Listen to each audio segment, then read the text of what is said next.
హైదరాబాద్ నగరంలో మహిళల భద్రతపై ప్రత్యేకంగా దృష్టి సారించింది ప్రభుత్వం. షీ టీంలు వచ్చాయి, స్పెషల్ ఫోర్స్లు ఏర్పాటయ్యాయి. అయినా పోకిరీల ఆగటాలు ఏమాత్రం ఆగలేదు అనడానికి ఈ స్టోరీనే ఓ ఉదాహరణ.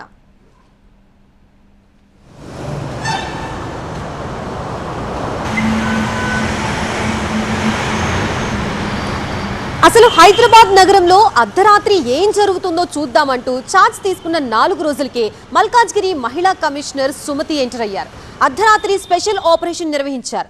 రాత్రి 12 గంటల నుంచి తెల్లవారుజామున 3 గంటల వరకు స్పెషల్ డ్రైవ్ నిర్వహించారు.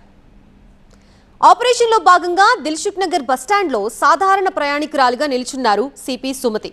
సగటు మహిళకి ఎదురయ్యే వేధింపుల్ని ఫేస్ చేశారు. ఆమె పోలీస్ అని తెలియని కొందరు ఆకతాయిలు చుట్టుముట్టారు. పలు ప్రశ్నలతో వేధించారు.